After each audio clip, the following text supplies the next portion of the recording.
Watching Sight Sounds Flavors on YouTube, sightsoundsflavors.com. We're in front of La Moneda Presidential Palace in Santiago, Chile. This was the site of the violent coup on September 11, 1973 that toppled the first and only democratically elected socialist government in the world, that of Dr. Salvador Allende Gossens. And the palace was bombed extensively. There were tanks all around here, soldiers everywhere. President Allende died in the palace fighting to defend democracy.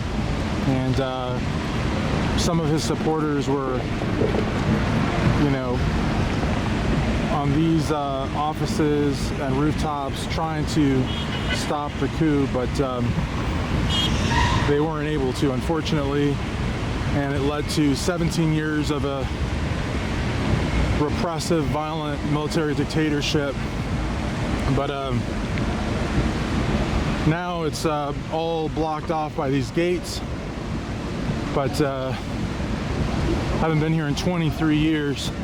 Now, I came in 1990 and I befriended a corporal of the guard, and they actually let me in with my mom. And it was a pretty crazy situation because it was right after the transition from the Pinochet dictatorship to democracy. President Alwin had been in office for maybe 2 months. And I remember I was a little kid, and I remember asking the guard, so when they bombed the palace, like, what was that like? He's like, well, they actually didn't bomb it, they just dropped a couple of rockets and left. I was like, no, I don't think so. I think they actually like leveled entire portion. It was ridiculous. My mom was like terrified because my mom was a political prisoner, and here I was asking this carabinero, or Paco as they're called here derogatorily, but these questions, and it was just a kind of funny situation. And there you could see, like, there's an officer there speaking to people, and then of course you've got this gigantic Chilean flag, and over here there's, I believe that's Bernardo Higgins, I believe, and there's police there, and there's military around it, and there's some sort of a military parade over here. So ironic that there would be a military parade on the day that I come. And I'll also be back here on Saturday and Sunday for what's called Patrimonio, where they remember, oh look, I didn't realize Patricio Elwin had a statue. Look at that. He passed away, I think, about 5 or 6 years ago, maybe more, I don't know. That was the first president after the return to democracy, but he was also kind of a jerk because he advocated for a coup during the Allende government, and then, you know, ironically, he became the leader of the opposition and became president, beating Hernan Bihi and Errázuriz in 1989, and became president in 1990. But he wasn't like that great of a person. He was kind of a jerk, but when he became president, he was a different person, a little bit better person. This guy here is a downright fascist, Arturo Alessandri Palma, like legit fascist. And speaking of Alessandri, he used to walk to La Moneda with his German Shepherd, very similar German Shepherd to the one that this carabinero has. So Chile now is ruled by Boric as the president, who's like a center left. There's no more real socialists in Chile. There's center left, center right, moderate right, extreme right. But yeah, so this is La Moneda Palace, and there's like a whole underground world here as well. And you can probably see the guards there at the door. But this is the palace that you see on a lot of the documentaries.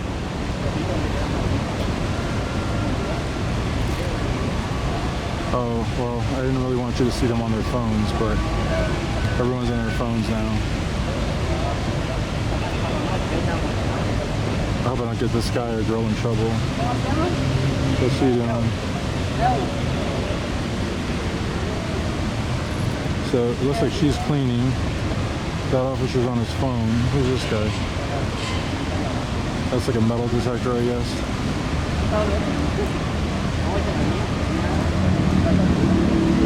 I think it's a policewoman. There's some other people coming in.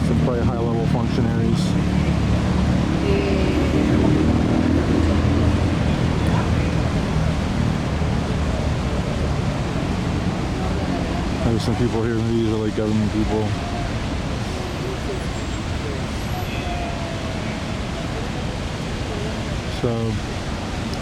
So yeah, I mean, every time I come down here, I get like kind of goosebumps because it's such a beautiful palace, but at the same time, like, imagine this place getting bombarded by aircraft, tanks rolling around and being shot at on fire, and just a very, very crazy scene. I can't, my mom left Chile in 1974, and for me, it's always gonna have like that, I don't know, whenever I see the presidential palace, I'm just gonna remember like watching those videos and reading about it. And President Allende was totally abandoned. He had a very small group around him. They were called GAP, Grupo de Amigos Personales, or some people say Guardia Armada Presidencial, but it's a Grupo de Amigos Personales, like group of close friends. And he had them because he couldn't trust the police to protect him, obviously. I mean, there was something called El Tanquetazo, and for El Tanquetazo, it was like a failed coup attempt, and it was a tank regiment that came, I believe it was the Tacna regiment, and they were not backed by enough of the military, and so it was kind of like a rogue operation. And so ironically, Pinochet, who would become the dictator, he led the efforts to squash that revolt. And during that revolt, the carabineros, which are these police, militarized police in green, they actually stood by the palace and protected it. And President Allende said, "La Guardia Presidencial se muere, pero no se rinde mierda." Basically, the presidential guard dies but does not surrender. And so he had this sort of false hope that the presidential guard would protect him, but they didn't. So anyways, for September 11th, he was abandoned. So all he had was a small group of friends that protected him. And, you know, they would, like, from these windows, they would try to repel the tanks. But I mean, all of this was like tanks. You had like aircraft from above, helicopters, all sorts of stuff. And all of this was like plumes of smoke, fire. It was just an inferno in there, if you can imagine it. And a few, like I said, a few francotiradores would be up here, like literally trying to like fight the inevitable. But he had various chances to leave the palace, and he would not leave. In fact, he knew that the coup was happening, and he drove here with his presidential guard as fast as possible because he wanted to be here to face the coup. He could have gone to the mountains, he could have gone to Las Poblaciones, he could have even stayed at his home, Tomás Moro, and put up fierce resistance with probably a little bit more than what he could have done here. But this is the home of democracy, this is the base of government, this is where the president of Chile belongs, and this is where he wanted to have his last stand against the coup. And he died here, so it's pretty I don't know, like I said, it gives me goosebumps. I wonder who that is.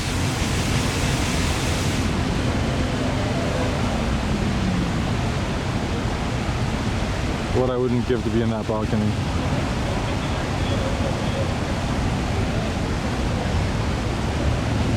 So,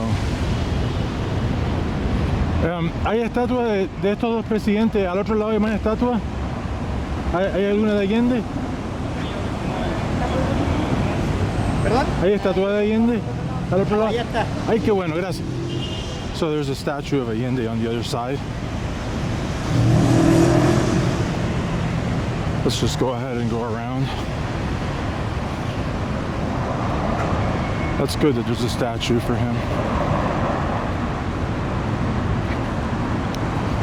So,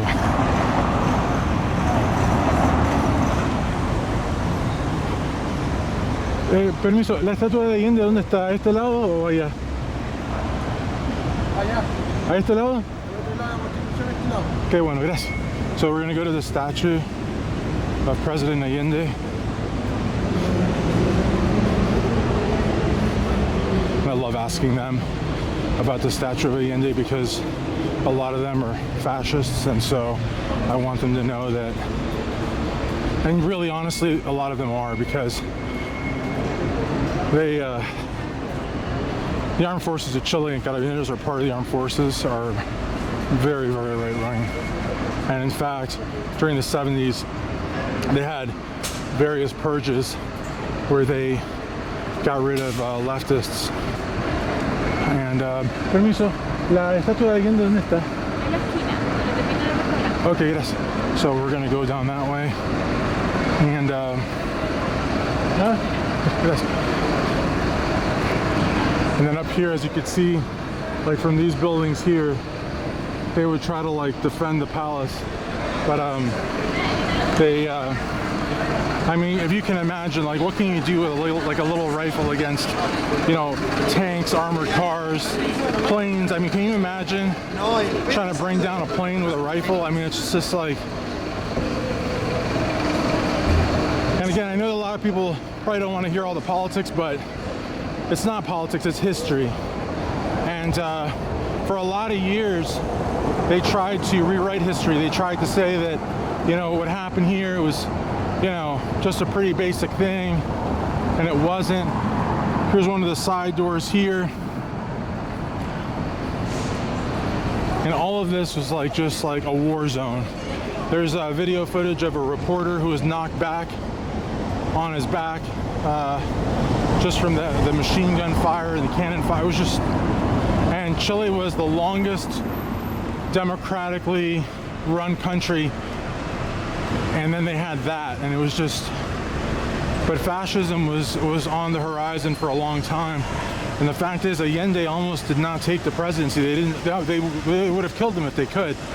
So, oh, there it is.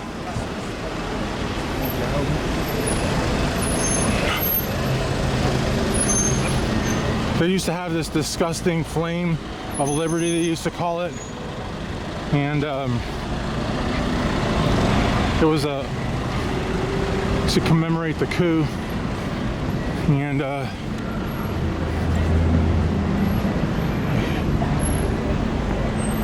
And there he is. There he is.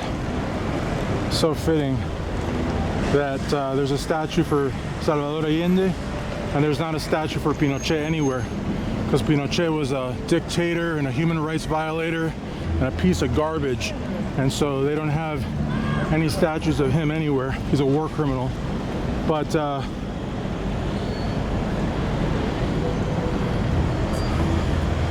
they do have a statue for Allende, which is good.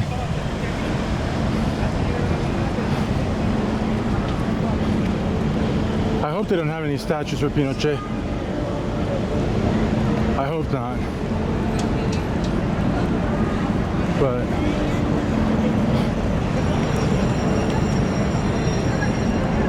sorry. They gave me a dirty look because I was taking video of the Allende statue. I'm telling you, these guys, los Pacos, they're all right wing, all of them. Soldiers, things in Chile never change, you know what I mean? They've got a left-wing president now, but like I said, he's center-left. He's a joke. I mean, honestly, that's not a real, they'll never, there's a reason why there was only one democratically elected Marxist in the history of the Americas. It wasn't supposed to happen. They did everything they possibly could so that Allende could not get elected, and he still got elected, and so they had to do what they did. It'll never happen again. You will never have another a real socialist elected. It'll never happen. And so I see these guys, and they've got like their fancy uniforms and their firearms and all that. I know a lot better. They ran. They abandoned Allende, they ran, they left him to die. There's nothing tough about them. They're a bunch of punks. But anyways, and I get that it was 50 years ago, but it doesn't matter. It's the same institutions, it's the same political ideology. It has not changed at all. I'm sorry, guys, I really should not be so biased, but this just is what it is. I mean, You know what I mean?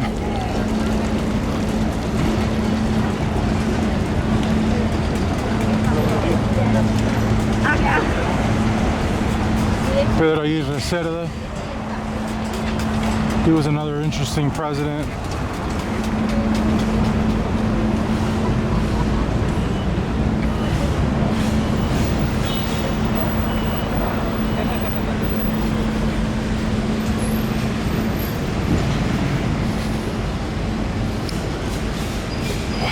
I didn't mean to get all worked up like that. And then you got these nice benches here. Beautiful grounds.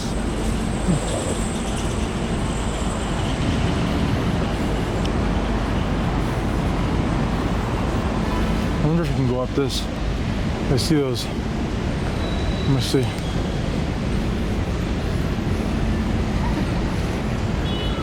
Who's this guy?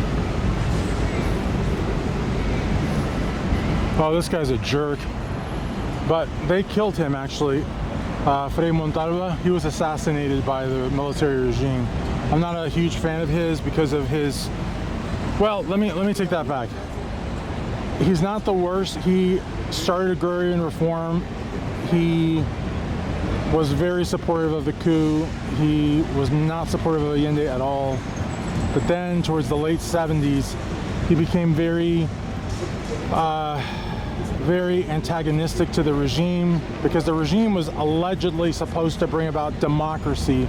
Of course, that meant non-Marxist, non-leftist, quote-unquote, democracy. But then they stayed in power, and he didn't like that. And a lot of people thought that he was going to run for president once Allende and the Popular Unity was taken out. And again, taken out is not, you know, to me, in line with quote-unquote democracy. But again, the plan was, once the Popular Unity was taken out, this guy, or maybe Patricio Erwin, or someone like that, was going to become the new quote-unquote democratically elected president.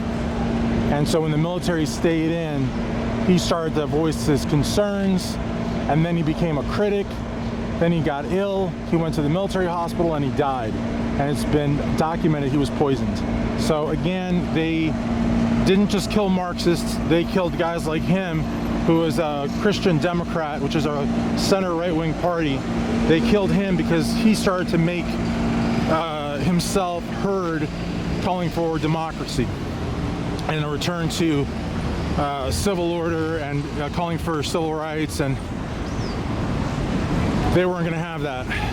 So he got murdered, and one of the members of the junta, Gustavo Lee, who is considered to be probably the smartest of the four, because Pinochet's an idiot, Mendoza was an idiot, but Moreno and Lee were the smart ones, but smart in a really devious kind of way because they were basically war criminals. Gustavo Lee started to object to how long Pinochet was in charge and calling for maybe a return to civil government. So he got kicked out of the junta. They didn't kill him or anything, but he got kicked out. And then he got shot in the eye in the 90s. He went half blind by communist guerrillas. They basically found him and shot him. They were trying to kill him, but he got lucky. So, and then this here, I guess, is some sort of little art festival they got going on. There's some little pups over there with their owner. That's pretty cool. I don't know if there's like copyrighted music there or not, but they got that going on. And I'm gonna try to get a picture in front of the Salvador Allende monument, but I don't know who to ask, because I mean, the problem is like there's a lot of crime out here, so you don't want to ask because you might actually not have a phone. They might just run away with it or something. But I mean, I'll definitely take a picture in front of, I'll definitely take a picture in front of the Allende statue, and then I'm going to go to his grave and leave some flowers, and then Saturday and Sunday they have Patrimonio here, so I'll be here for that as well. I love those little dogs.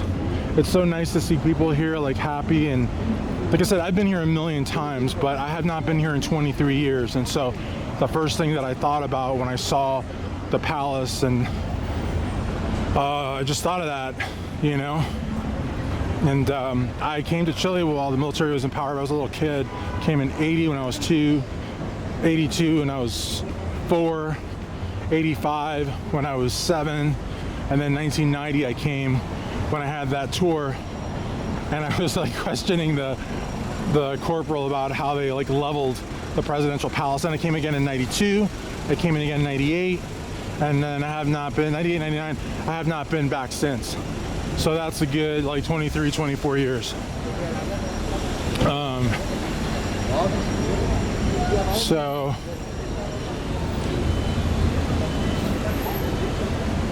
like this group here, I'm not sure what they're doing. So this is Portales.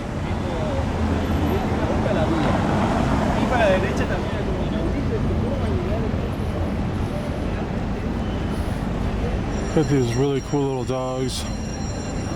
I hear them talking about Piñera or something, so maybe it's like a political thing, I don't know, but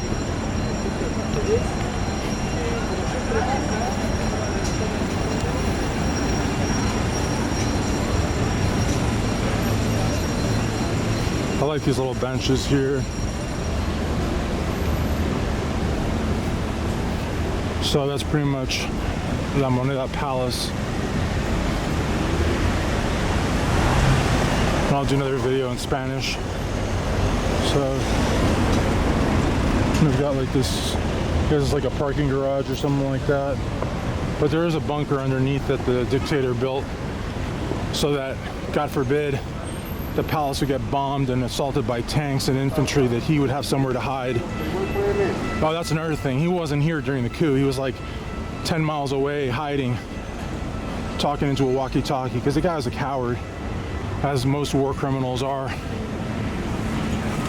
But thankfully there's no statues for that piece of crap, and everything, like the streets named after the coup, have been removed.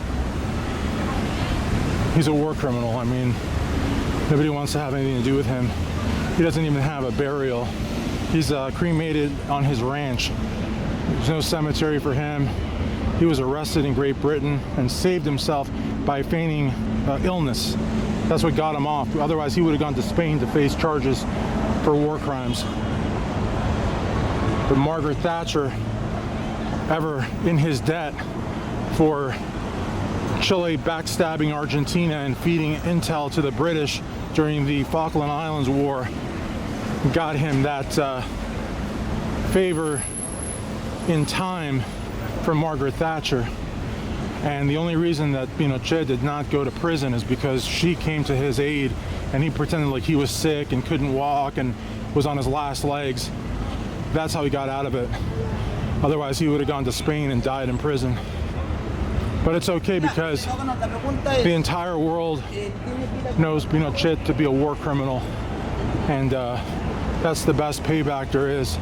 So we're going to end our video here with the statue of President Salvador Allende. For Sight Sounds Flavors, sightsoundsflavors.com. This is Christian Duke from Santiago, Chile. Please like, comment, and subscribe.